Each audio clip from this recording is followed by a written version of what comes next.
Down inside, knowing right from wrong. Yes. Sometimes we say it's that little voice that tells you right from wrong. Yeah. Is that the voice of God or no? Yes. God means universal consciousness, universal rhythm.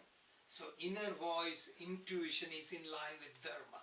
Dharma means universal rhythm. So that's voice is from the standpoint of universe instead of individual thing, individual ego. Okay, so intuition is like beyond the boundaries of time and space. Okay, something like that. I mean, this is my way of explaining. Can I ask a question? That's actually something that the last few days I was thinking about. I was talking to my sister about a very similar thing. And I feel like I know the answer, but I'm curious what you have to say because I can't really articulate the answer. If there's no duality, there's no good, there's no bad, there's no right, there's no wrong, and we need to know ourselves to know God, and in that way be somewhat selfish. What is it that keeps us from being selfish to the point of taking what isn't ours to take, or being hurtful to another person or something like that? What draws that line for us? Let me have this chat in back that you prepared. Yes. Okay. So we are supreme consciousness. We are part of God. If we stay close to God, say in causal body consciousness or conscience even, okay, then we won't be influenced by the world. Okay. But when we come down to astral level, which is mental level and sense level, then we react to all these things. Okay. So though we are connected, but our energy is on the surface, we are susceptible to all the things happen. So if we go inward, more and more we go inward, this remains in the background, so they don't touch us. So equilibrium is, though there is turmoil in the world, pleasure, pain, gain, loss, honor, insult, you are at a distance and you don't get touched by it. For example, a loud music is playing, all the windows are open, you hear it. But you close the windows, you don't hear as much noise. So you shut down the gates of the senses, so then you don't react. Senses and mind. So we react because of senses and mind. If we detach from that, then it doesn't happen. Why that happens? Okay, that part. Why it happens, it is very common, and I explain in the Secret of Bliss, Patanjali's Yoga Sutra. What creates the hindrance is avidya. Avidya means ignorance. Ignorance means spiritual blindness. We don't see reality as is. And what is avidya or ignorance is? Anitya, ashuchi, dukkha and anatma. These are four things. Anitya means impermanent. We look at impermanent as permanent. This is impermanent, watch is impermanent. Everyone, our body is impermanent. We see as permanent. That is ignorance. Ashuchi, impurity, we see purity. We are attracted to things which are impure. Like we are attracted to other human beings or opposite sex. It's actually impure if you look at flesh and bones. But we see as purity. Suffering as happiness, that's third thing. Just if you really look inside, everything is filled with suffering. But we look at only happiness, pleasure. But if you look in the depth, that is what Buddha taught. There is suffering at the end product.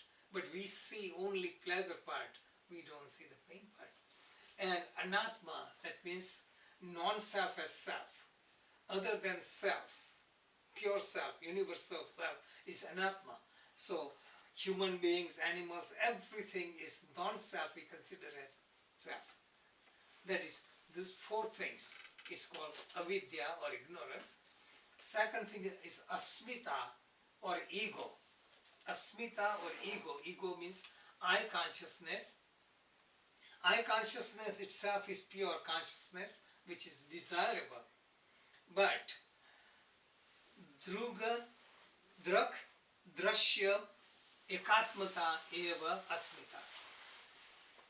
Observer and observed become mixed up, and that is called ego. Consciousness is pure I am. That's nothing. I am that I am. But when it's plugged into the body, I am the body. Plugged into the mind, I am the mind. Plugged into the eyes, I'm seeing. So this connection, then plugged into the material object, my car. This is called ego. So because of this ignorance and ego, we get attracted to it, and this is because of Maya. Other things are raga and dvesha. Raga means attraction, to run towards something. Dvesha means running away from something. And the last thing is abhinivesha, or fear of death. Fear of death means holding on to life, and that is so common. Somebody is 95-year-old, suffering from all the diseases, everything is, all the equipments. I still want to live a couple more hours. That is fear of death. Fear of death, this is why all the animals survive. Fear of death, child even you think doesn't know, but he put in the water, will try to find out. This is built in for so many incarnations. So that's the answer. So I'm just explaining with technical aspect also. So we suffer in simplified form. We are disconnected from self, we suffer. When we get connected with the self, still we can function with our body, senses and mind, and we don't suffer because we use them as instrument. We maintain the awareness that I am observer, I am not the doer, I am not the enjoyer, I am not the owner, you know, I am only instrument. So that feeling comes. Okay. Randy, anything? I don't know, maybe it's along Sharon's line, but this might sound like a negative twist, and it's not, but I see the suffering within everything now, anyway. Yes. So no matter what it is, I actually, I don't know if I focus on the suffering, but I'm going to bring that up and then something else. So I see the suffering within everything, loss, gain, whatever, children, friendship, everything. I see the suffering on the opposite end of the enjoyment. So on the other hand, in life, what I noticed, and I'm sure everybody in here goes through it, we all need to, or at least I need to continually challenge myself. And if I'm not challenging myself, I know there's always suffering from whatever you're challenging yourself to do. And also I notice if you're not challenging yourself and you're not scared, then you really haven't challenged yourself enough, is what I kind of, where I've been in my life, at least as far as, you know, if I want to do something simple, that's fine, but if I want to really challenge myself, what I notice is that I'm really scared. I don't know, I just kind of blended those all together. I don't know if that helps any, but... So, Buddha found enlightenment because he saw suffering. If you want to resolve any problem, you have to recognize the problem. But if you don't recognize the problem, human life is nice, good, enjoy, you see the surface, you never resolve the problem. So real spiritual search begins when you see that life cannot give you lasting pleasure.